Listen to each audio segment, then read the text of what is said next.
출애굽기 3장 1절로 봉독하겠습니다. 모세가 그의 장인 미디안 제사장 이드로의 양떼를 치더니 그 떼를 광야 서쪽으로 인도하여 하나님의 산 호렙에 이르매 여호와의 사자가 떨기나무 가운데로부터 나오는 불꽃 안에서 그에게 나타나시니라. 그가 보니 떨기나무에 불이 붙었으나 그 떨기나무가 사라지지 아니하는지라. 이에 모세가 이르되 내가 돌이켜 가서 이 큰 광경을 보리라. 떨기나무가 어찌하여 타지 아니하는고 하니 그때에 여호와께서 그가 보려고 돌이켜 오는 것을 보신지라. 하나님이 떨기나무 가운데서 그를 불러 이르시되 모세야 모세야 하시매 그가 이르되 내가 여기 있나이다. 하나님이 이르시되 이리로 가까이 오지 말라. 네가 선 곳은 거룩한 땅이니 네 발에서 신을 벗으라. 아멘. 5절까지 봉독해 드렸습니다. 3장은 하나님께서 이스라엘을 구원하시려고 미리 준비해 놓으신 모세를 들어서 거대한 애굽 세력에 도전하게 하시는 그런 내용이 되겠습니다. 그동안 모세는 참 파란만장한 삶을 살았습니다. 태어나면서부터 부모님의 손으로 강물에 버려져야 했었고요. 기적적으로 공주의 아들로 왕자의 신분까지 얻게 되었지만 히브리 민족이라고 하는 이 사실을 알고 난 다음에 동족 히브리인을 돕다가 살인자가 되고 말았습니다. 그리고 미디안 광야로 도망을 가서 40년간 살게 되는데 그동안에 목자 역할을 했습니다. 목동 역할을 했지요. 그리고 이제 80세가 되었을 때입니다.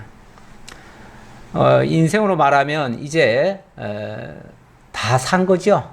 이제는 정말 마무리할 때가 된 그 시점에 하나님께서 갑자기 부르십니다. 불러도 그냥 잠깐 불러서 하나님이 뭘 주시려고 그러는 게 아니고 어마어마한 임무를 맡기십니다. 그것도 이스라엘 민족 전체를 구원하라고 하시는 이런 어마어마한 임무를, 사명을 맡겨주시죠. 그렇게 하기 위해서는 먼저 애굽의 거대한 애굽 세력을 향해서 도전을 해야 되는데 지금 모세에게는 아무것도 없습니다.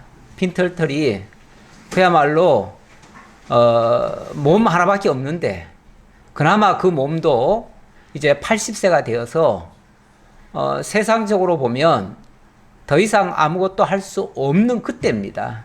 그때에 하나님께서 부르시고 이 엄청난 일을 맡기십니다. 그래서 결론적으로 말하면 나중에 모세가 이 큰 역사를 하게 되죠. 그래서 사람들은 와, 모세 정말 대단하다. 그 80세에 어떻게 거대한 애굽에 도전을 할 생각까지 다 하고 그리고 마침내 이스라엘 민족을 구원해낼 수 있었는가. 그래서 인간 모세를 위대하게 여기고 인간 모세를 정말 하나님 자리에 올려놓고 하나님 떠받들듯이 하나님 경외하듯이 그렇게 모세를 위대하게 떠받드는 그런 일들이 실제로 유대인 사회에서는 있었습니다. 이스라엘 민족들은 정말 모세를 대단한 영웅으로 인정을 합니다. 하지만 이제 우리가 내용 속으로 들어가 보면 알겠지만 과연 모세가 그렇게 위대한 사람이었던가? 사실은 그가 위대한 게 아니라 하나님이 위대하게 사용하신 거죠. 하나님이 사용하신 거죠. 하나님이 사용하시면 정말 막대기 같은 존재라도 부지깽이 같은 존재라도 크게 쓰일 수 있는 거고 하나님이 안 쓰신다면 아무리 기골이 장대하고 대단한 존재라 할지라도 아무것도 아닌 거죠. 그러니까 하나님의 쓰심에 달린 거지 인간 자체의 위대함은 없다. 실제로 위대한 인간은 없습니다. 아무리 살펴봐도 위대한 인간은 없어요. 처음부터 위대한 인간은 없습니다. 하나님이 쓰시면 정말 보잘것없는 존재라도 위대하게는 될 수 있다. 이게 이제 성경이 우리에게 알려주시는 말씀이고 그렇게 하시는 분이 바로 하나님이십니다. 그러니까 하나님이 그렇게 위대하게 하시면은 위대하게 쓰시는 거죠. 사실 모세 그 자체로 본다면 그는 개천에 버려져서 아무짝에도 쓸모없던 인간입니다. 그런 인간을 하나님께서 정말 특별한 섭리로 공주의 아들이 되게 하시고 왕궁에서 최고의 지식을 갖추게 만들고 그 다음에는 또 광야에 가서 이 짐승을 먹이는 목자직 수행으로 하나님의 종이 되기에 필요한 그런 훈련을 받게 되어지죠. 그런 과정이죠. 에스겔 선지자에 의하면은 에스겔 선지자가 그렇게 표현한 적이 있어요. 이스라엘 민족에 대해서 16장 3절 이하에 이렇게 말씀하였습니다. 주 여호와께서 예루살렘에 관하여 이같이 말씀하시되 내 근본과 난 땅은 가나안이요 내 아버지는 아모리 사람이요 내 어머니는 헷 사람이라. 네가 난 것을 말하건대 네가 날 때 네 배꼽줄을 자르지 아니하였고 너를 물로 씻어 정결하게 하지 아니하였고 네게 소금을 뿌리지 아니하였고 너를 강보로 싸지도 아니하였나니 아무도 너를 돌보아 이 중에 한 가지라도 내게 행하여 너를 불쌍히 여긴 자가 없었으므로 네가 나던 날에 내 몸이 천하게 여겨져 네가 들에 버려졌었느니라. 버려졌었느니라. 이게 어찌 보면 모세의 모습이었어요. 모세의 모습만 그런가? 이스라엘 민족의 모습이 그랬고요. 이스라엘 민족의 모습만 그런가? 오늘날 우리들의 모습도 그런 존재입니다. 내버려 두면 아무짝에도 쓸모없는 존재들이었습니다. 그런데 하나님께서 그런 자들을 어떻게 했는가? 내가 네 곁으로 지나며 보니 네 때가 사랑을 할 만한 때라. 내 옷으로 너를 덮어 벌거벗은 것을 가리고 내게 맹세하고 언약하여 너를 내게 속하게 하였느니라. 나 주 여호와의 말이니라. 제가 에스겔서를 더 읽었습니다. 그런 존재, 쓸모없는 존재를 하나님이 깨끗이 씻고 거기다가 단장도 하고 그렇게 해서 하나님의 옷으로 너를 덮어 벌거벗은 것을 가리고 그리고 맹세하고 언약하여 너를 내게 속하게 하였다. 하나님께 속하게 하니까 새 사람이 된 거죠. 하나님의 사람으로 탈바꿈이 된 거죠. 완전히 인생이 180도 바뀐 거죠. 하나님 밖에 있던 존재, 쓸모없어 버려졌던 존재, 정말 피투성이었던 존재를 하나님께서 깨끗이 씻고 덮고 바꾸어서 하나님의 사람 만든 거죠. 만드니까 위대한 존재가 되는 거죠. 우리 모두가 어찌 보면 다 그런 처지에 있었는데 우리 하나님께서 당신의 사람으로 만드시려고 이렇게 바꾸셨다라는 그런 뜻의 말씀입니다. 그래서 모세도 이제 위대한 여정이 가능해졌습니다. 절대 그 자신의 힘은 아니었어요. 그걸 하나님께서는 보란 듯이 네가 하는 거 아니야, 내가 하는 거야 라고 하시듯이 일부러 어찌 보면 모세로 하여금 인생적으로는 끝난 시점에 부르셔서 당신의 일을 맡겨주시는 거죠. 맡겨주시기 위해서 그나마 남아있는 거, 이제 뭐 사실 모세에게 남아있는 거 없습니다. 남아있는 거 없어요. 기껏 해봤자 자존심 조금 있을까요? 그거 외에는 아무것도 없어요. 예. 그런 모세에게 이제 나타나셔서 하시는 말씀이 네 발에 신도 벗어. 예, 그 말이에요. 그나마 있는 거 그것조차도 다 벗어버리래요. 완전히 다 벗겨내시는 거예요. 그리고 하나님이 새로 쓰시는 거예요. 새로 쓰셔요. 출애굽기 1장부터 10장까지가 자손의 번성과 핍박 내용인데요. 먼저 1장은 언약 자손의 번성하니까 여러 가지 시련이 닥쳐오는 장면이 소개됐고요. 2장에서는 모세 출생과 시련 과정, 어찌 보면 연단하는 과정이죠. 그 다음에는 이제 3장에서는 모세의 소명과 사명, 이런 말씀을 제가 적어놨습니다. 소명이라고 하는 건 부르신다는 얘기고요. 사명이라고 하는 거는 하나님의 일을 맡기신다는 얘기예요. 그러니까 하나님이 불러서 당신의 일을 맡겨주셨다. 네, 그런 뜻이에요. 하나님이 어떻게 부르셨는가? 부르시는 과정, 이 광야 생활이라고 하는 게 어찌 보면 하나님의 교육 장소입니다. 광야라고 하는 곳이. 원래 광야가 뭐가 있죠? 광야는 아무것도 없는 거예요. 의지할 것이라고는 하나도 없는 곳이 광야예요. 우리는 지금 사실 너무너무 좋은 환경에 살고 있습니다. 제가 어느 목사님 교회를 갔더니 조그마한 거기도 이렇게 빛이 안 들어오는 곳인데 그 야채를 키우더라고요. 실내 야채 키우는 게 있어요. 요즘은 그게 나와요.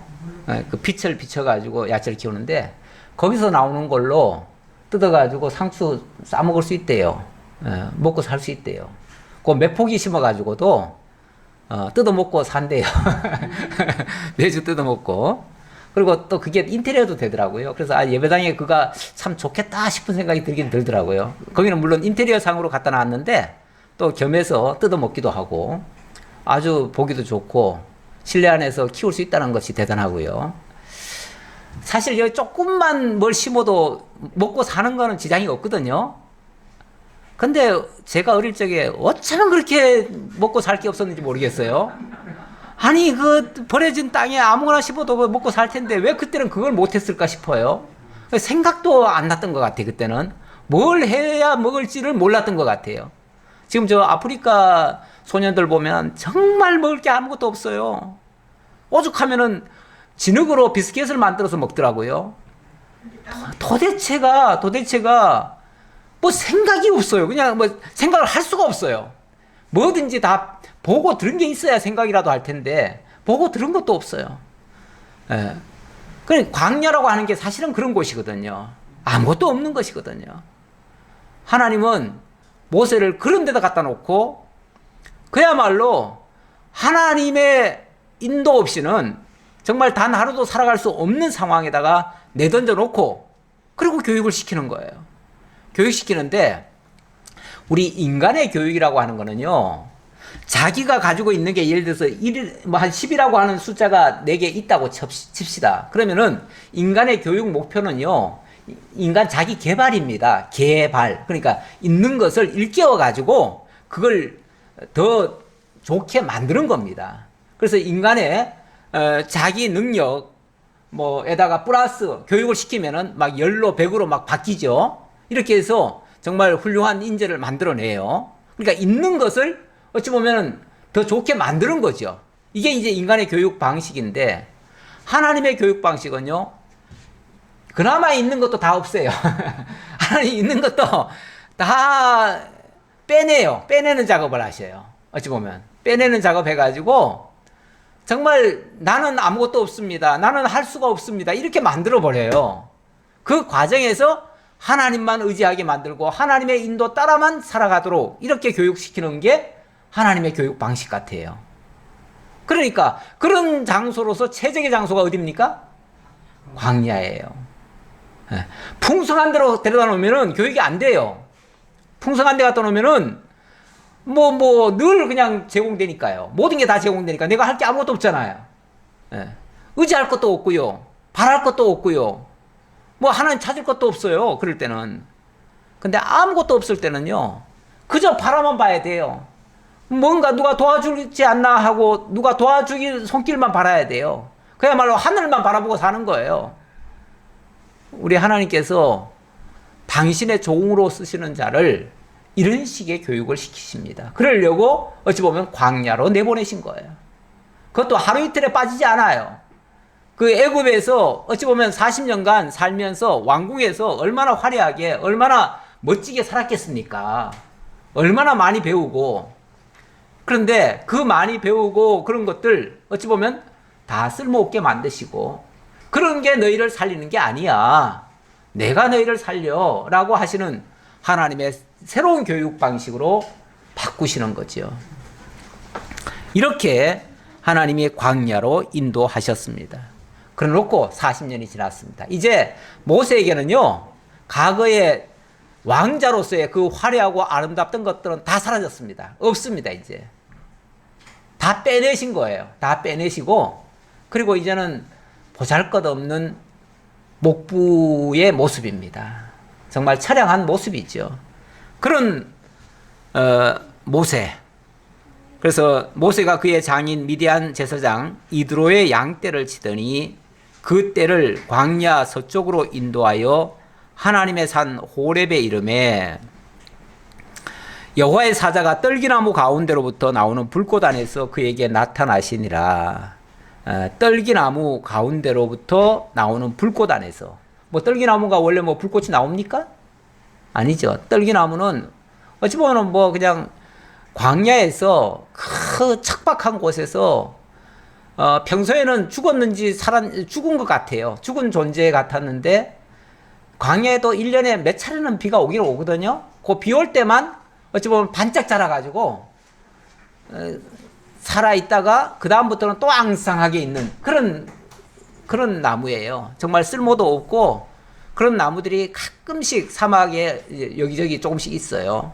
있는데 그 사막에 갑자기 뭐 불꽃이 일어난 거예요. 근데 가끔은 보면은 이제 이런 일반 뭐 누가 불을 안 질러도 불이 일어나는 경우가 있긴 있지요. 저는 산불 같은 게 그래서 나기도 하는데 불이 났으면은 그게 이제 후루룩 타고 그 뭐 탈 것도 없어요. 뭐 후루룩 그냥 금방 다 타요. 왜냐면 바짝 말라가지고 있어가지고. 그러면은 잠시 있다가 불이 없어질 줄 알았는데 이 불이 사라지지 않는 거예요. 그가 보니 떨기나무에 불이 붙었으나 그 떨기나무가 사라지지 아니하는지라. 아니 분명히 타면은 그냥 금방 재가 돼가지고 없어져야 될 텐데 그대로 있으면서 계속 불은 나오는 거예요. 참 이상하다. 이에 모세가 이르되 내가 돌이켜 가서 이 큰 광경을 보리라. 이 큰 광경 그 자체가 큰 광경이라기보다는 이게 도대체 무슨 일이냐. 희한하잖아요. 희한하니까 그 희한한 모습을 내가 가서 확인해 보겠다. 그 뜻이죠. 확인해 보겠다. 딸기나무가 어찌하여 타지 아니하는고 하니 그때에 여호와께서 그가 보려고 돌이켜 오는 것을 보신지라. 도대체 무슨 영문인가 어찌된 영문인가 하고서 가까이 갔더니 하나님께서 그 장면을 보시고 그를 불러 이르시되 모세야 모세야 하시매 그가 이르되 내가 여기 있나이다. 갑자기 모세야 모세야 그러니까 도대체 이게 무슨 소린가 해가지고 예 하고 이제 일단 답변을 했지요. 답변을 했는데 누군지는 모르죠. 뭐 사실은 누군지는 모르는데 예 저 여기 있습니다. 제가 모세입니다. 일단 답변을 했는데 아무리 둘러봐도 아무도 안 보이는 거예요. 그런데 하나님이 이르시되 이리로 가까이 오지 말라. 네가 선 곳은 거룩한 땅이니 네 발에서 신을 벗으라. 지금 이곳은 아주 거룩한 곳인데 네 그 더러운 신발 신고 있는 그걸로 그냥 오면 너 죽는다 그 소리예요. 원래 이 신이라고 하는 거는요, 이 신발이라고 하는 거는요 일종의 더러움의 상징이기도 합니다. 왜냐하면 우리가 몸을 보호하기 위해서 신발을 신습니다. 그거는 더러움을 안 묻히려고 하는 거 아니에요? 그 대신 내 몸은 더러움이 안 묻지만 대신 신발은 온통 더러움으로 묻어 있는 거죠. 그러니까 신발은 곧 나를 대신해서 내 더러운 것을 다 담당하는 거예요. 그러니까 신발 자체는 더러움의 상징이에요. 그래서 신발을 집어던졌다 하는 것은 굉장히 아주 모욕적인 행위예요. 예. 그 루키에 보면은 신발 던지는 거 있잖아요. 예. 아주 굉장히 모욕적인 행위예요. 또 이르시되 나는 내 조상의 하나님이니 아브라함의 하나님, 이삭의 하나님, 야곱의 하나님이니라. 그러면서 또 들려오는 소리가 나는 네 조상의 하나님이다. 나는 하나님이다 그 말이죠. 그런데 하나님인데 그냥 하나님이 아니라 너의 조상의 하나님이다. 바로 아브라함의 하나님, 이삭의 하나님, 야곱의 하나님이다. 아브라함의 하나님 하면은 아브라함과 그냥 아무 관계 없는 하나님이라는 얘기가 아니잖아요. 굉장히 관계가 있다는 얘기잖아요. 무슨 관계가 있습니까? 아브라함과. 바로 아브라함에게 언약을 맺은 그 하나님이다 그 말이죠. 아브라함과 언약으로 맺으신 하나님, 이삭과 언약을 맺으신 하나님, 야곱과 언약을 맺으신 하나님, 내가 그 하나님이야 그 말이죠. 예. 아브라함에게 언약하시고 이삭에게 언약하시고 야곱에게 언약하신 그 하나님이 너에게 나타난 거야. 내가 너를 부르는 거야. 그럼 뭐 하려고요? 그 언약 맺은 것을 뭐 하려고요? 이뤄주시려고. 자연스러운 얘기죠? 뭐 거기다 다른 얘기 붙일 것도 없어요. 그냥 하나님이 아브라함, 이삭, 야곱에게 언약했는데 그 언약을 내가 너를 부른 이유는 그 언약 너를 통해서 이루려고 그러는 거야. 그 말이죠. 이루려니까 내가 널 부른 거야. 그랬더니 모세가 하나님 배웠기를 두려워하여 얼굴을 가리매. 하나님이라고 하니까 하나님은 뵐 수가 없잖아요. 원래 사람이 하나님을 만약에 뵌다고 하면요 죽습니다. 왜냐하면 사람은 아까 하나님은 거룩하다고 그러셨는데 하나님 거룩하신 분 앞에 거룩하지 아니한 존재가 있다가는 다 불로 살라집니다. 하나님은 거룩이시다 하시고 때로는 또 하나님은 불꽃이시다 이렇게 말씀하셔요. 그 불꽃이라고 하는 의미는요 일종의 심판 같은 건데 더러운 것을 태우기 위해서 불꽃이 일어나는 거거든요. 그러니까 만약에 너의 더러움이 있는 채로 내 곁으로 오면은 내가 너를 불태워 결국은 죽일 수밖에 없잖아요. 그러니까 가까이 오지 말라는 거예요. 가까이 오지 말고 가까이 이제 하나님이 이제 앞으로 함께 하시겠죠. 함께 하시려면은 그를 이제 바꿔야지요. 하나님 앞으로 올 수 있는 존재로 바꿔야지요. 그러려면은 거룩하게 만들어야겠죠. 만들어서 하나님이 쓰시겠죠. 그렇게 하기 전까지는 자관 오지 말라는 거예요. 그러니까 거룩하게 하는 방식이 앞에서 말한 것처럼 먼저 신발부터 벗으라는 거예요. 신발부터 벗어라. 신발 벗는다는 거는 결국은 거룩하게 하기 위한 1단계 작업인데 일단 네가 너에게 있는 거는 다 더러운 거니까 그거 다 벗어라. 벗어 던져라. 없애라. 그 말이죠. 없애기라. 그 말이기도 하고 그리고 원래 지금이야 뭐 신발이 흔하지만은 옛날에는 신발도 귀했어요. 그래가지고 종들은 신발을 제대로 신지 못하는 경우도 많았대요. 그러니까 종들은 맨발로 지금도 뭐 아프리카 가면 맨발로 다니는 애들이 수두룩합니다. 그런데 맨발로 다닌다고 하는 건 종의 신분을 가리키기도 하거든요. 신발 벗는다는 거는 종이 되라는 뜻이기도 해요. 너는 이제부터 내가 부리는 종이 될 거야. 그러니까 너는 이제 신발 벗어. 그리고 너의 모든 것은 이제 다 지워. 그러니까 신발 벗는다는 의미가 단순히 뭐 더러운 것만 씻는다는 의미도 물론 있지만 거기다가 너의 신분은 이제부터 내 종이야. 이렇게 이제 하나님이 종을 삼아 가지고 당신이 필요한 일을 맡기시려고 하시는 거죠.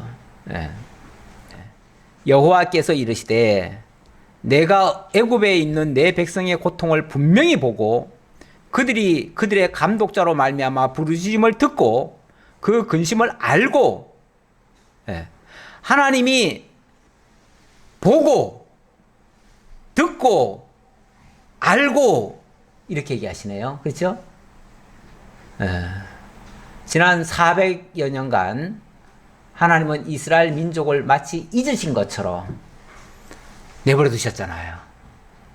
그때는 백성들이 아무리 고통을 울부짖어도 하나님이 모른 척 하시고 답변도 안 하셨댔죠. 그랬었는데 하나님이 그동안 안 보신 게 아니에요. 그 장면을. 그리고 안 들으신 게 아니에요. 그들의 울부짖음을 안 들으신 게 아니에요. 그리고 그들의 사정을 모르시는 게 아니에요. 다 알고 다 보셨고 다 들었어요. 다 들었어요.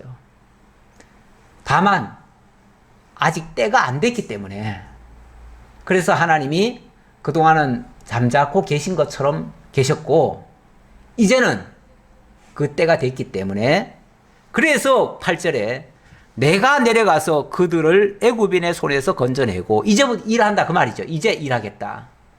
이제 그들을 위해서 내가 건져내는 일을 하겠다. 그 말이에요.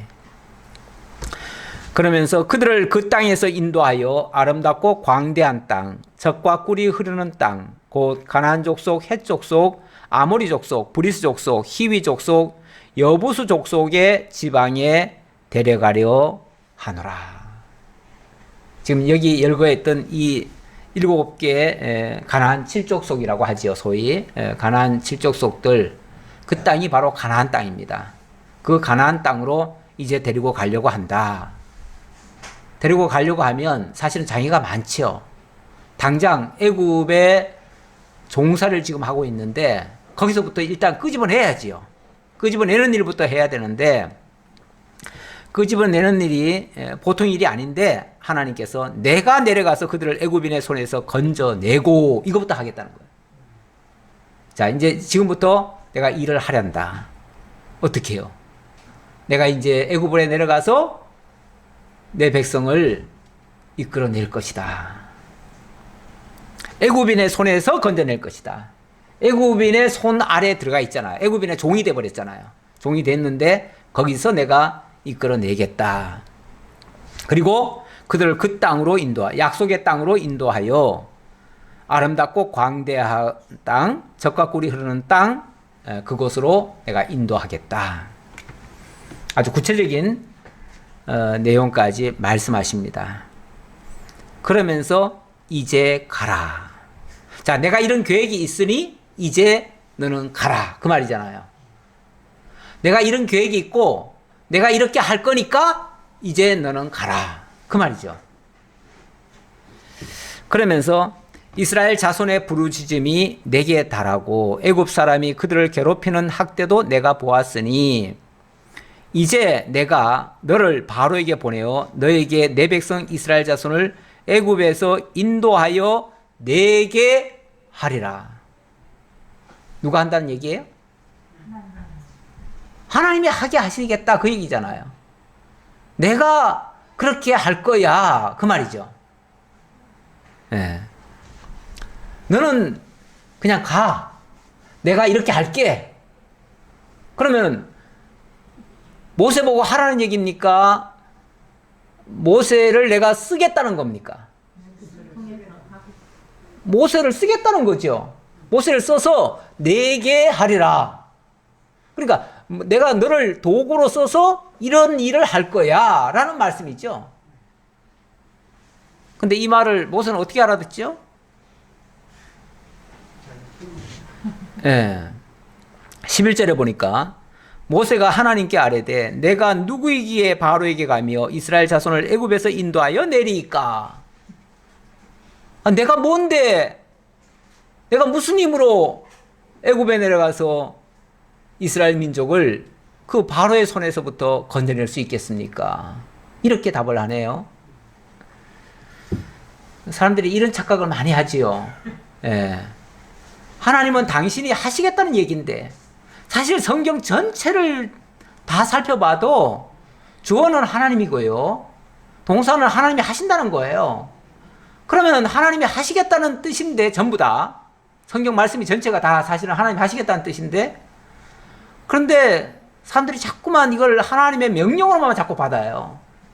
하나님이 이렇게 말씀하셨으니 이렇게 명령하셨으니 우리가 이렇게 해야 됩니다. 물론 그렇게 해서 우리의 의지를 더 이렇게 돋워주는 거는 뭐 나쁘지는 않다고도 봅니다. 하지만은 분명히 하나님의 뜻은 제대로 알려줘야지요.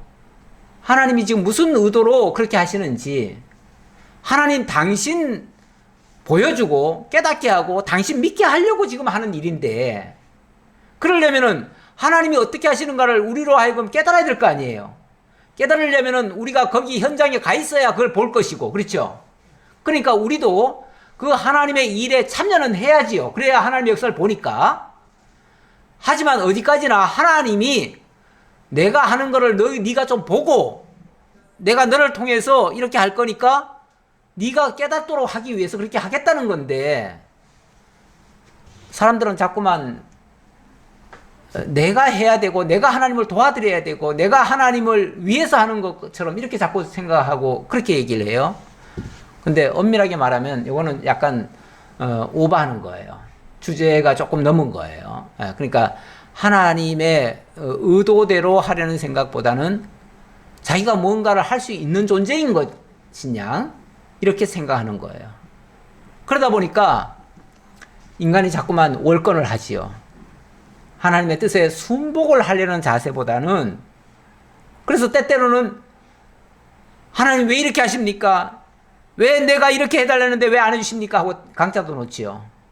언제 하나님이 네 보고 그렇게 하라고 그랬나요? 그건 네 생각이고 나는 이렇게 할 거야.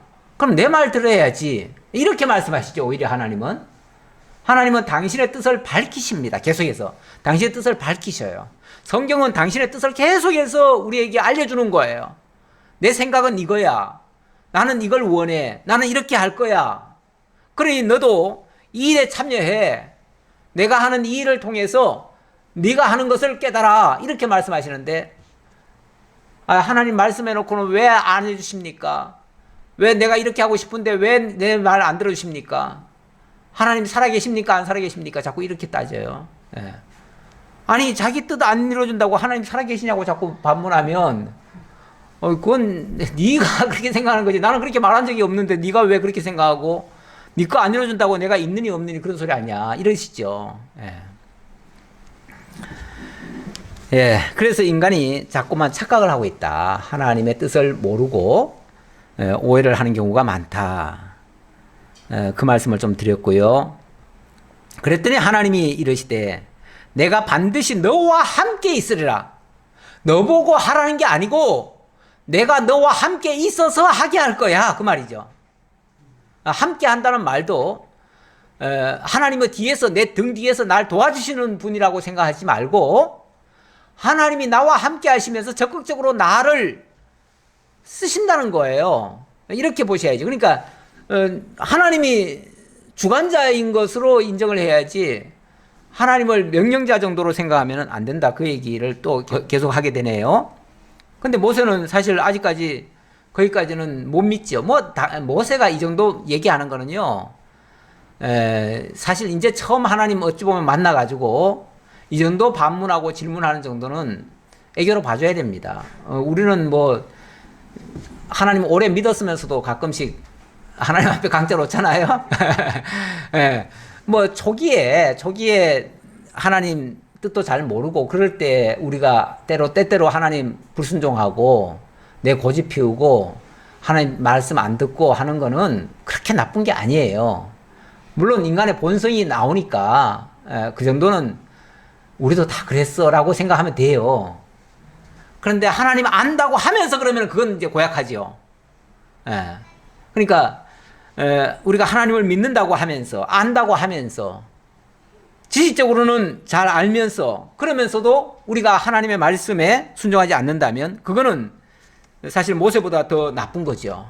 모세 이 정도는 어찌 보면 우리가 충분히 이해할 수 있는 부분입니다. 그리고 이런 걸 통해서 우리가 이렇게 말씀을 제대로 안 믿는구나, 안 듣는구나, 이걸 깨달을 수가 있는 거죠. 그래서 맞아, 우리는 정말로 불순종하는 자들이야. 순종을 잘 못해. 모세 보니까 정말 맞네. 이렇게 이제 깨닫는 게 낫지요. 자, 그러면서 네가 그 백성을 애굽에서 인도하여 낸 후에 너희가 이 산에서 하나님을 섬기리니 이것이 내가 너를 보낸 증거니라. 지금 모세가 하나님을 지금 못 믿잖아요, 솔직히. 안 믿잖아요. 왜? 본 적도 없고 들은 적도 없고 제대로 알지 못하니까. 그럴 수밖에 없어요. 그러니까 그거는 이해가 돼요. 그런데 하나님은 그 안 믿고 못 믿는 자를 뭐 하게 하십니까? 믿게 하시려고 하지요. 믿게 하시려면 뭔가 증거를 보이셔야죠. 하나님이. 증거를 보이셔야 되니까 그 말씀의 뒷받침을 하기 위해서 자꾸만 증거를 얘기하셔요. 그러니까 앞으로도 무수한 일들 속에서 하나님의 증거가 나타납니다. 근데 그 증거라는 게 딴 게 아니고 미리 하나님이 말씀을 하셔요. 뭔가를 말씀하셔요. 말씀해놓고 그리고 그대로 이루어주셔요. 그러면 그게 하나님이 말씀하시고 말씀대로 이루셨다고 하는 증명이 되잖아요. 그러면은 오 진짜네. 진짜 하나님이 말씀하신 대로 하시네. 그럼 진짜 그분이 살아계신 거 맞네. 그분이 말씀하신 게 맞네. 왜냐하면 사람들이 황당한 걸 듣거나 보거나 하면요, 내가 꿈을 꿨나, 내가 잠시 정신이 나갔나, 내가 지금 뭐 환상을 본 건가, 이게 참으로 믿어지지 않잖아요. 인정이 안 돼요. 예. 밤에 꿈도 이상하게 꿔놓으면요, 저 같은 경우는 절대 안 믿습니다. 그런 거. 안 믿어요. 이 아침에 자고 되게 뒤숭숭하고 뭐가 안 좋은데, 그냥 잊어버리고 말아요. 끝내버려요. 그거 뭐 하나님의 사인으로도 안 봐요. 그냥 무시하고 말아버려요. 예. 근데 우리가 삶 속에서도 뭐 이상한 일을 많이 당하지요. 솔직히. 많이 당하는데, 그것도 그렇게 우리가 좀 무감각하지요. 어찌 보면. 무감각해요. 그런데, 만약에 그냥 흘려 넘어갔는데, 진짜 그대로 됐어요. 그러면 그다음부터는 그걸 그냥 넘길 수가 없지요. 그게 진짜인가 보다. 뭐 이렇게 되겠죠. 이런 게 만약에 2번, 3번 쌓이면요. 그거는 안 믿을 수가 없지요. 부정할 수가 없지요. 그래서 하나님이 자기를 못 믿는 모세에게 믿음을 주시는 방식이 말씀을 해놓으시고, 미리 말씀을 해놓으시고, 그 말씀대로 행하시는 거예요. 행하시는데, 요거는 이제 큰 틀에서의 증거입니다. 이제 앞으로 작은 증거들이 계속 나올 거예요. 나올 건데, 일단 큰 틀에서 지금 현재는 호렙산 떨기나무 가운데서 지금 하시는 거다 보니까 증거할 건데, 언제 증거할 거냐? 내가 어떻게 합니까? 그럴 일이 가능합니까? 이러고 지금 있는데, 가능해. 가능하고, 반드시 나중에 네가 백성들을 다 이끌고 이 자리에 올 거야. 그 말이에요. 이 자리에 올 거야. 그러면 확실한 증거 되지 않느냐? 그 말이죠. 맞죠? 그렇게 된다면 뭐 너무너무 이건 뭐 부인할 수 없는 사실이죠. 예. 그렇게 내가 할 거야. 그 말이에요. 물론 이게 이제 하루아침에 될 일은 아니죠. 한참 시간이 걸리겠지만, 그러나 네가 이제 애굽 내려가서 애굽에 있는 히브리 민족을 다 이끌고 반드시 지금 현재 이 자리까지 오게 될 거야. 예. 이거는 이제 한참 후에 되지요. 되기는. 실제 되지요. 그러니까 그게 확실한 증거가 되잖아요. 예. 모세가 하나님께 아뢰되 내가 이스라엘 자손에게 가서 이르기를 너희의 조상의 하나님이 나를 너희에게 보내셨다 하면 그들이 내게 묻기를 그의 이름이 무엇이냐 하리니 내가 무엇이라고 그들에게 말하리까. 이것도 뭐 믿어져서 한다는 말이라기보다는 뭔가 이게 현실성이 없어 보여요. 솔직히 말하면은 하나님은 지금 애굽에 내려가서 이스라엘 민족에게 너희를 다 이끌어내라고 하신다라는 사실을 알려주라고 하는데, 알려주고 그렇게 집행에 옮기라고 하는데, 1단계 다시 말하면 그들에게 가서 말로 전해줬을 때 과연 그들이 믿을 것인가. 모세는 생각하기에 아마 콧방귀 낄 것이다. 내가 뭐 하나님이 너들 다 데리고 오라는데 라고 얘기하면은 미친놈이 아닌가 싶지요. 그런 소리를 누가 믿겠어요. 아니 뭐 한두 사람 데리고 오라면은 혹시 모르겠어요. 그게 아니고 민족을 다 데리고 오라니까. 그 히브리인들의 그 장로들이 있을 거 아니에요. 그 원로들 찾아가가지고 그들에게 이 사실을 얘기해야 뭔가 협조를 얻을 거 아니에요. 근데 그들이 그렇게 했을 때 어떻게 알겠느냐 그 말이죠. 그럼 내 말에 콧방이나 끼겠습니까? 그 얘기예요. 어찌 보면 모세가 하는 말이, 내가 가서 무슨 뭐 하나님이 어쩌고 저쩌고 얘기하던데요 그러면은 그 하나님 누군데? 당장 이렇게 물을 거 아니에요? 그 하나님 누군데? 그럼 그 하나님에 대해서 설명해야 될 거 아니에요? 아 이런 분이시던데요. 근데 그렇게 말할 뭐 증거를 가지고 가야죠. 사실은 증거를 가지고 가야 되는데 요즘 같으면 녹음해가지고 하면 되겠죠. 녹음할 수도 없고 참 이거 답답하지요. 그랬더니 하나님이 모세에게 이르시되 나는 스스로 있는 자이니라. 나는 스스로 있는 자이니라. 어찌 보면 좀 생뚱맞은 답변 같죠?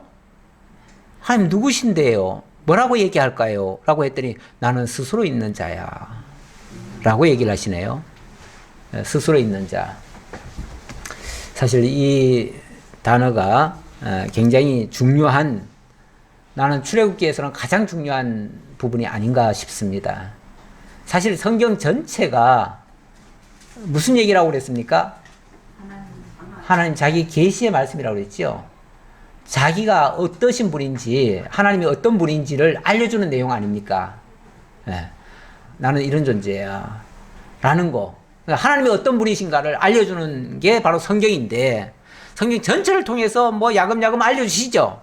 알려주시는데 직접적으로 나는 누구다 라고 딱 잘라서 얘기하신 부분이 바로 이 부분이에요. 그러니까 어찌 보면 계시의 아주 직접적 모습이죠. 근데 나는 스스로 있는 자다. 스스로 있는 자.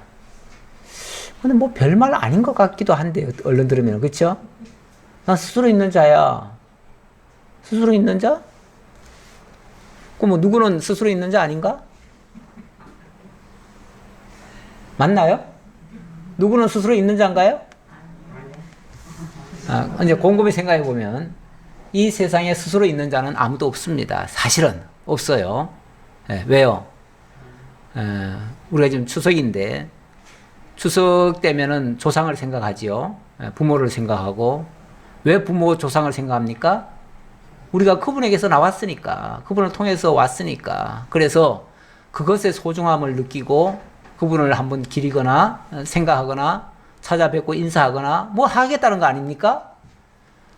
자관 인생이든지 아니면 이 세상의 모든 존재는요, 저절로 난 것은 없습니다. 저절로 난 건 없어요. 물론 뭐 노자 사상에 의해서 자연 신론 같은 게 있기는 합니다. 그거는 다 저절로 있었다. 자연이라고 해서, 자연이라고 하는 건 다 스스로 그러하다, 원래 저절로 있는 거다, 이런 표현을 하는데 그거는 새빨간 거짓말입니다. 저절로 있는 건 없어요. 모든 것은 다 원인이 있고요, 어떤 근거가 있고요, 어디에 뿌리를 내리고 있습니다. 그래서 그 자손들이 뿐이에요. 자손들 뿐이에요.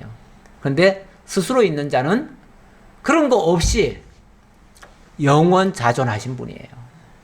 시작도 없고 끝도 없는 그런 분이셔요. 그러니까 하나님의 아주 특징을 굉장히 잘 소개하고 있는 내용이죠. 사실 이렇게 설명할 수 있는 존재는 이 세상에 아무것도 없습니다. 아무것도 없는데 유일하게 하나님만이 스스로 있는 자예요. 그리스 신화 같은 데 보면은 뭐 별의별 신들이 다 나옵니다. 그렇죠? 별의별 신들이 다 나오는데 그 신들을 가만히 보면은 뭐 하늘의 신, 또는 뭐 저 바다의 신, 또 뭐 불의 신, 풍요의 신, 무슨 신, 그러죠? 그러면은 그런 말은요, 다 거기에 의존돼 있든지 그거를 위한 존재라든지 뭐 그 자관 거기에 다 연관돼 있는 존재예요. 거기서부터 나온 거라든지 그런 것들이에요. 그러니까 관계 없는 것들이 없어요. 다 서로 엮여져 있어요. 다 엮여져 있는데 하나님만은 유일하게 그런 거에 상관없이 어떤 거에서도 의존하지 아니하고 원래 계신 분이에요. 근본이신 분이에요. 또 이르시되 너는 이스라엘 자손에게 이같이 이르기를 스스로 있는 자가 나를 너희에게 보내셨다 하라. 스스로 있는 자가 나를 너희에게 보내셨다 하라. 스스로 있는 자가, 그러니까 영원 자존하신 하나님이 나를 너에게 보냈다고 해라, 그 말이죠. 그러면서 하나님이 또 모세에게 이르시되 너는 이스라엘 자손에게 이같이 이르기를 너희 조상의 하나님 여호와 곧 아브라함의 하나님, 이삭의 하나님, 야곱의 하나님께서 나를 너희에게 보내셨다 하라. 이는 나의 영원한 이름이요 대대로 기억할 나의 칭호니라. 칭호니라. 요거는 좀 쓰고 싶은데 조금 써볼게요. 일단 스스로 있는 자.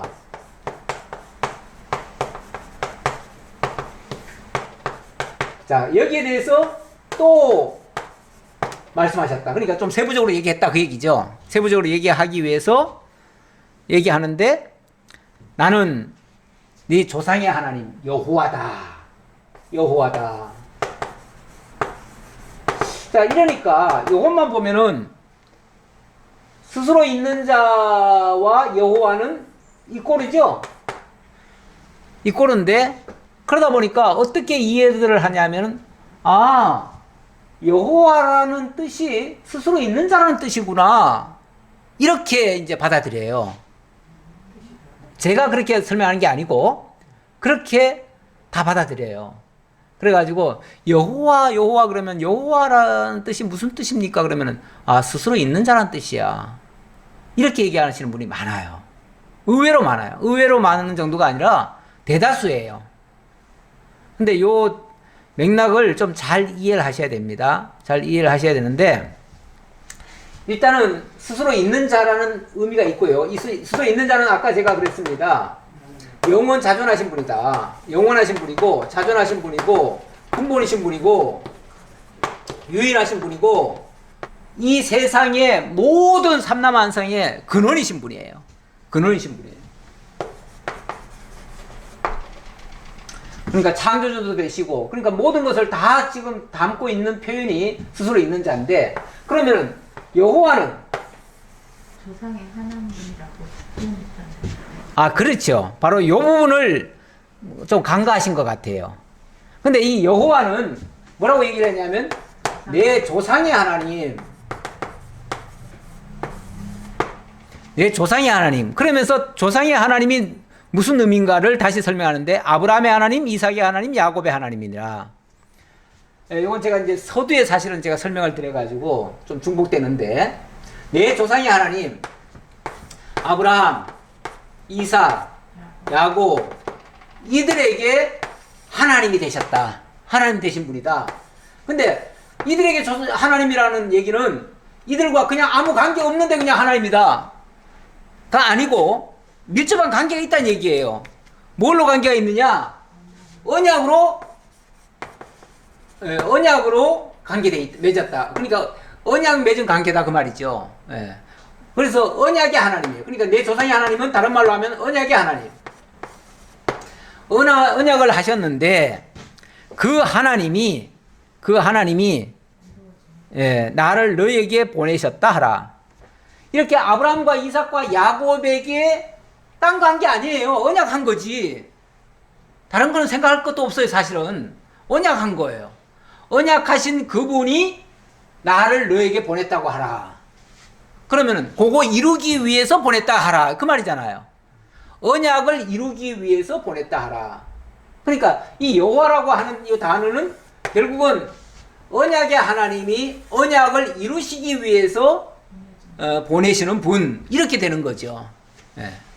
그래서 실제로 이 여호와라고 하는 단어는 언약하시고 언약대로 이루시는 자라는 뜻이에요. 이게 사실은 6장에 가서도 더 구체적으로 나옵니다. 더 나오는데 그때 가서 또 한번 설명할 거니까 이 정도만 넘어가는데요. 어쨌든 스스로 있는 자를 여호와로 설명하는 건 아니다.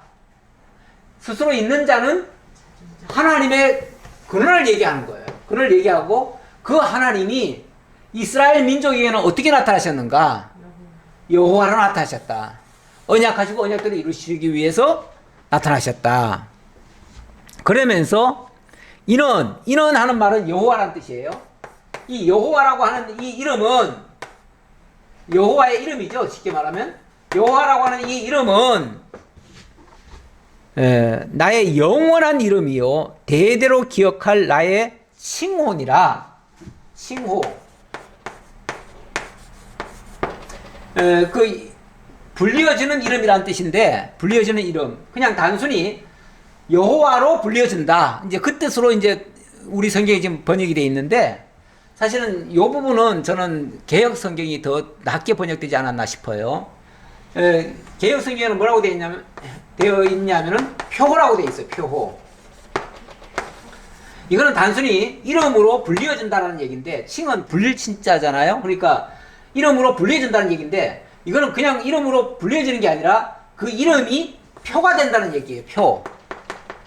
표가 된다고 하는 것은 이 이름이 여호와라고 하는 이 이름이 하나님의 어떻게 보면 그 특성을 다 설명하는 거다. 그 얘기죠. 그것을 가리키는 이름이다. 우리가 왜 흔히 표 같은 것이 있죠. 표라고 하는 게 옛날에 우리 표 짓기 했잖아요. 그런 것들은 뭐냐면은 좀 긴 내용을 짧게 만들어 가지고 그 안에다가 그 내용을 다 담고 있죠.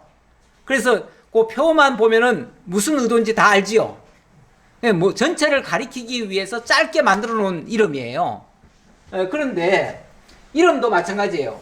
사실 하나님을 가리키는 것이 얼마나 많습니까? 엄청나게 많지요. 그래서 뭐 어떤 사람들은 하나님의 이름이 굉장히 많대요. 근데 제가 보기에는요, 하나님의 이름이 많은 게 아니고 하나님의 이름은 하나밖에 없지요. 그렇죠? 하나님의 이름은 여호와 하나밖에 없어요. 하나밖에 없는데 그분이 하시는 일이 너무너무 많지요. 그러니까 이렇게 하시는 하나님, 저렇게 하시는 하나님, 이것도 하시는 하나님. 뭐 이러다 보니까 거기다가 이제 그 이름에다가 그분의 하시는 사역을 거기다 덧붙인 거죠. 그러다 보니까 뭐 여호와 뭐 그렇죠. 뭐 라파, 여호와 산말, 여호와 뭐 굉장히 많아요. 굉장히 많은데 그걸 다 이름이라고 생각하면 안 돼요. 그 이름을 통해서 행하시는 일들이 있죠. 하나님의 사역적인 이름이고 그것의 표호는 여호와예요. 그러니까 여호와 안에 그 모든 속성들이나 모든 특성들이 다 담겨져 있어요. 그래서 사실 여호와만 우리가 바로 알고 바로 믿고 따라가면 그분 안에 있는 모든 것이 다 이루어질 수 있어요. 다 따로따로 믿는 게 아니고 뭐 하나님을 자꾸 여러 하나님으로 만들면 뭐해요? 그렇죠? 한 하나님으로 만들어야죠. 하나님은 유일하신 분이시죠. 유일하신 분이기 때문에 이름도 사실은 여러 개가 있을 수가 없어요. 다만 사람들이 하도 이런 일도 하시는 하나님 저런 일도 하시는 하나님이다 보니까 자기네들이 거기다가 덧붙인 것뿐이에요. 네. 그런데 이제 본문은 틀림없이 여호와가 유일한 하나님의 이름이고 이게 유일한 하나님의 이름이에요. 그리고 그 뜻은 언약하시고 언약대로 이루시는 자라는 뜻이 돼버려요. 네, 그래서 그 언약한 것을 강조하고요. 너는 가서 이스라엘의 장로들을 모으고 그들에게 이르기를 여호와 너희 조상의 하나님 곧 아브라함과 이삭과 야곱의 하나님이 내게 나타나 이르시되 내가 너희를 돌보아 너희가 애굽에서 당한 일을 확실히 보았노라. 내가 말하였거니와 내가 너희를 애굽의 고난 중에서 인도하여 내어 젖과 꿀이 흐르는 땅 곧 가나안 족속, 헷 족속, 아모리 족속, 브리스 족속, 히위 족속, 여부수 족속의 땅으로 올라가게 하리라 하셨다 하면 제가 일부러 길게 읽었습니다. 왜 길게 읽었을까요? 길게 읽은 이유는요. 이게 한 문장으로 이어져 있어요. 왜냐하면 하나님이 내 조상의 하나님이 조상에게 이 언약을 했다는 거예요. 이 언약을.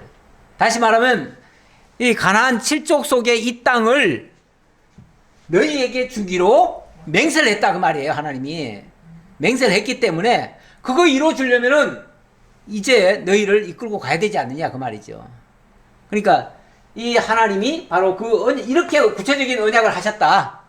그 구체적인 언약까지를 그냥 단순히 그냥 명제적으로 언약이 하나님이다 이렇게만 얘기하는 게 아니라 도대체 뭘 언약하셨는데 뭐 하나님의 언약은 크게 말하면 나라와 의의 언약이잖아요. 나라 언약을 하려면은 거기에 생육번성 땅 정복 또 통치 이게 이루어져야 되는데 이걸 하기 위해서 하나님이 애굽에 내려와가지고 생육 번성시켰고 약속의 땅 가나안으로 이끌어 드려야 되고 거기서 이제 나라를 세워줘야 될 거예요.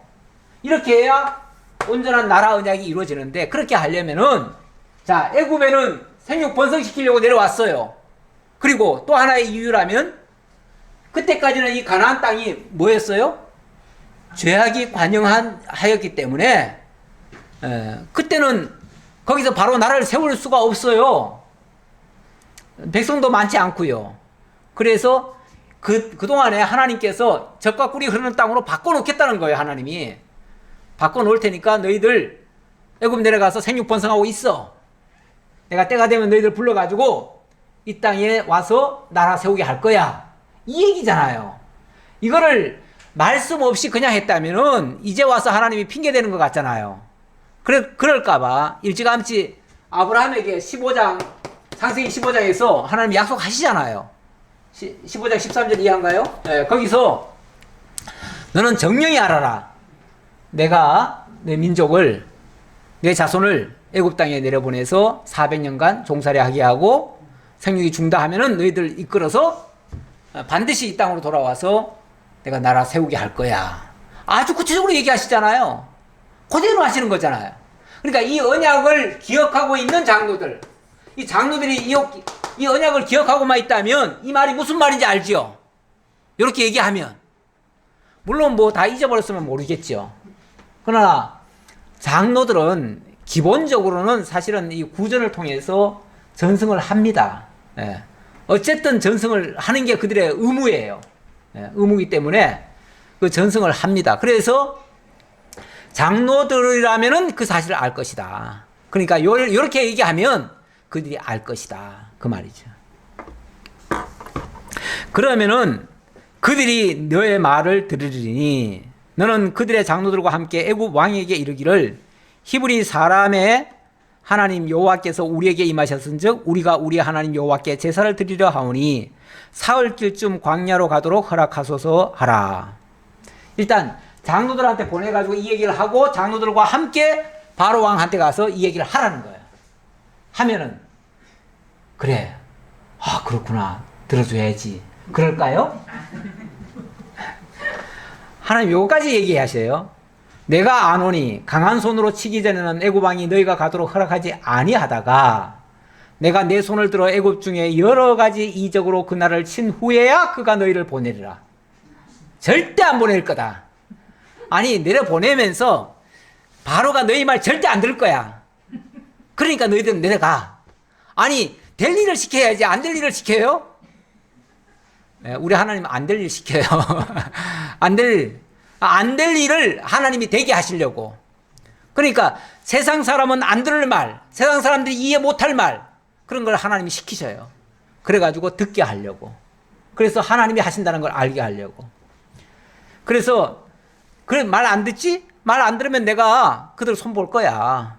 강한 손으로 그들을 칠 거야. 그러면 그들이 안 내놓을 수 없을 거야. 이렇게 말씀하시는 거죠.